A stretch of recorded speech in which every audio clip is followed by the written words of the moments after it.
High বন্ধুরা, আজকে আমরা গ্রামার পোর্শন নিয়ে আলোচনা করব। গ্রামার পোর্শনে কি আছে? Voice change.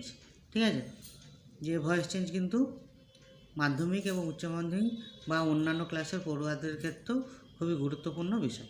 ঠিক আছে, তাহলে আজকে আমরা শুরু করব ভয়েস চেঞ্জ নিয়ে। গত ভিডিওতে আমরা 1 থেকে 9 পর্যন্ত ভয়েস চেঞ্জ করেছিলাম। আজকে আমরা 10 থেকে শুরু করব।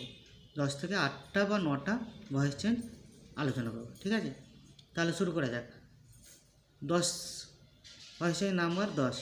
C picked the boy up by his shirt front. তাহলে এখানে সাবজেক্ট সি, পিকড আপ মূলত verb, the boy by his shirt front, এটা দি বয়টা হচ্ছে অবজেক্ট আর বাই হিজ শার্ট ফ্রন্ট এটা এক্সট্রা ওয়ার্ড। ঠিক আছে, তাহলে এর ভয়েস চেঞ্জ হবে এরকম। 10-এর দাগের the boy was picked up by his shirt front by her.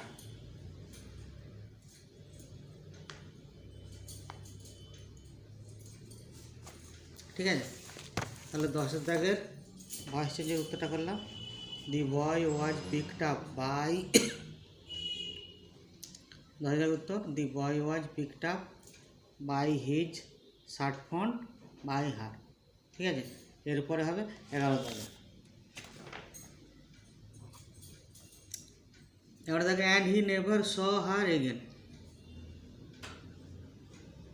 এটা আছে পাস্ট ইনডেফিনিট টেন্সে। ঠিক আছে, তাহলে এখানে সাবজেক্ট হচ্ছে হি, শটা ভার্ব, হারটা অবজেক্ট, তারপর বাকিগুলো অ্যান্ড, নেভার, এগেন এইগুলো এক্সট্রা ওয়ার্ডস। ঠিক আছে, তাহলে এর ভয়েস চেঞ্জ করলে এরকম হবে। হার আছে তাহলে সি হবে, সি। পাস্ট ইনডেফিনিট টেন্স আছে তাহলে ওয়াজ হবে, সি ওয়াজ। এরপরে নেভার টানবো, she was never seen, she was never seen again by him.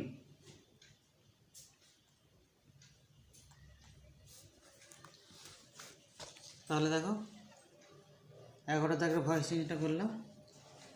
C was never seen again by him. ঠিক আছে, এরপরে আমরা 12 দাগের ভয়েস চেঞ্জ করব। 12 দাগ বলছে do you need somebody to go to the store, question mark আছে। ঠিক আছে, এখানে সাবজেক্ট হচ্ছে you are do need verb, সামবডিটা object, to go to the store এটা হচ্ছে এক্সট্রা ওয়ার্ডস। ঠিক আছে, এর ভয়েস চেঞ্জ হবে তাহলে এরকম। আর আছে প্রেজেন্ট ইনডেফিনিট টেন্সে, মানে সিম্পল প্রেজেন্ট টেন্সে। এর উত্তর হবে is somebody needed to go to the store by you.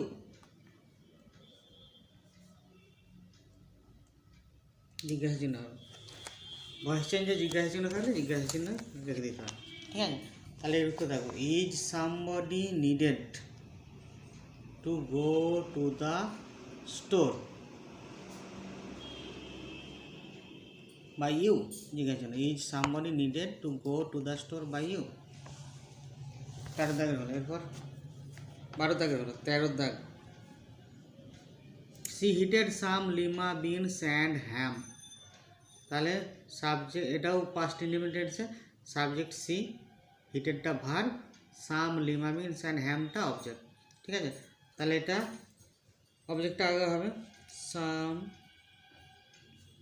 Lima beans and ham, এটা প্লুরাল হয়ে যাবে। তাহলে পাস্ট ইনডেফিনিট টেন্স আছে মানে ওয়ার হবে, তাহলে some lima beans and ham were heated by she আছে, তাহলে হার হবে।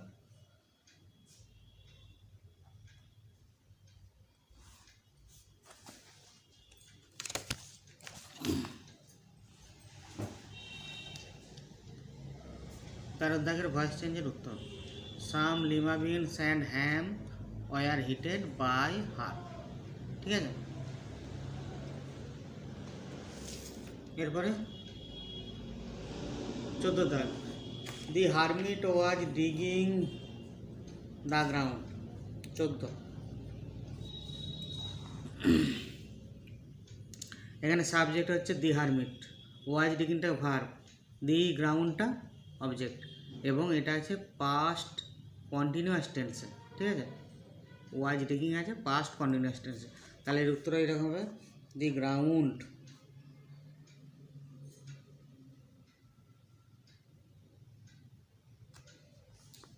was being dug by the hermit.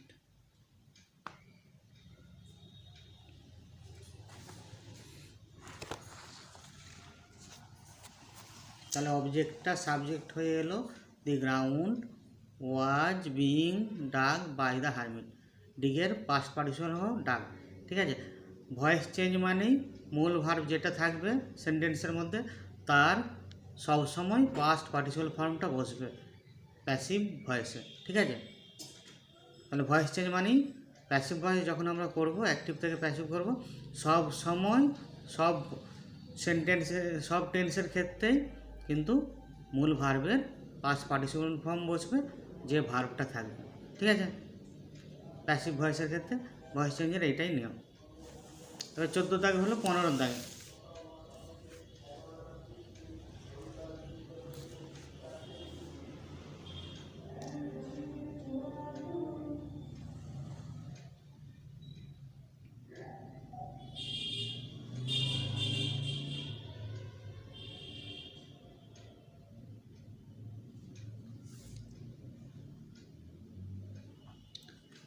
এরপরে 15 দাগের উত্তর, you have already been answered, এটা কিন্তু প্যাসিভ ভয়েসে আছে। ঠিক আছে, তাহলে এটাকে অ্যাক্টিভ ভয়েসে আনতে হবে। এটা কোন টেন্সে আছে? প্রেজেন্ট পারফেক্ট টেন্সে আছে। ঠিক আছে, তাহলে প্যাসিভ আছে, অ্যাক্টিভে করলে হবে somebody has already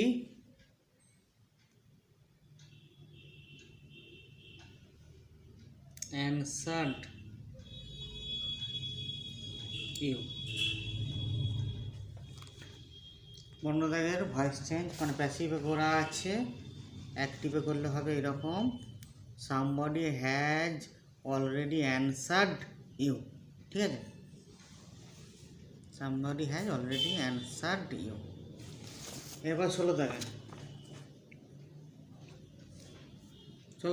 the hermit lived in a wood which he never quitted, তাহলে এর ভয়েস চেঞ্জ হবে ওই হি নেভার কুইটেড ওই জায়গাতে। ঠিক আছে, তাহলে উত্তর করছি, the hermit lived in a wood which was, কোন টেন্স আছে এটা? পাস্ট ইনডেফিনাইট টেন্স আছে। ঠিক আছে, মানে সিম্পল পাস্ট টেন্স আছে, তাহলে এটা হবে which was never কুইটেড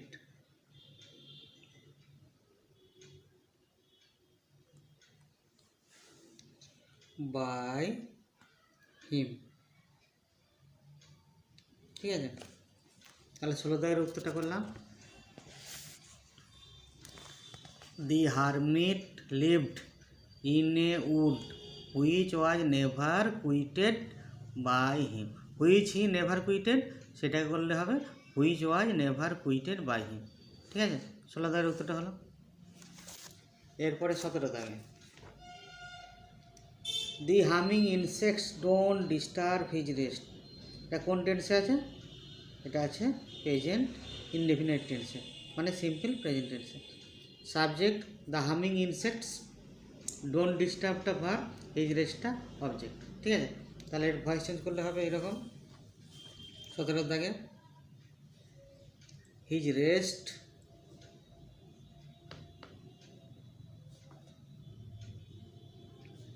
is not, don't disturb, তাহলে এখানে হবে ইজ নট ডিস্টার্বড,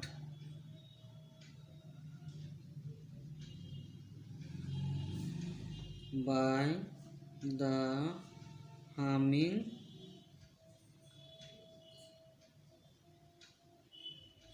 insects.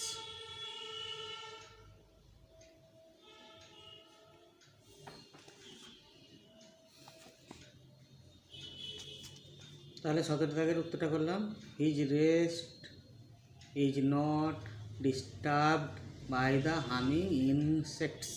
ঠিক আছে, এরপর 18 দাগে, it takes much time to kill a tree, it takes much time to kill a tree, তাহলে এখানে হবে ইটটা সাবজেক্ট, টেক্সটা ভার্ব, মাচ টাইম। ঠিক আছে, এটা object, to kill a tree এটা এগুলো এক্সট্রা ওয়ার্ডস। তাহলে ভয়েস চেঞ্জ এর হবে এরকম, much time is taken to kill a tree. ঠিক আছে, 18 দাগের ভয়েস চেঞ্জ এটা উত্তর, much time is taken to kill a tree. ঠিক আছে, ইট takes much time to kill a tree, এটা হবে much time is taken to kill a tree. ঠিক আছে, ঠিক আছে বন্ধুরা, আজকে আমরা ভয়েস চেঞ্জ করলাম টোটাল 9টা, 10 থেকে 18 পর্যন্ত। ঠিক আছে, টোটাল 9টা ভয়েস চেঞ্জ নিয়ে আজকে আলোচনা করলাম, যেগুলো কিন্তু মাধ্যমিক এবং উচ্চ মাধ্যমিক উভয় পরীক্ষার্থীদের জন্য 2022 সালের ইংরেজি পরীক্ষার ক্ষেত্রে খুবই গুরুত্বপূর্ণ হয়ে উঠবে, এবং অন্যান্য ক্লাসের ছাত্রছাত্রীদের ক্ষেত্রেও এই ভয়েস চেঞ্জটা খুবই গুরুত্বপূর্ণ গ্রামাটিক্যাল পোর্শন। ঠিক আছে, তাহলে বন্ধুরা আজকের মতো এটাই থাক, আর এই ভিডিওটা যদি তোমাদের ভালো লেগে থাকে অবশ্যই চ্যানেলটাকে সাবস্ক্রাইব করবে এবং লাইক কমেন্ট শেয়ার করতে ভুলবে না কিন্তু। ঠিক আছে, ধন্যবাদ।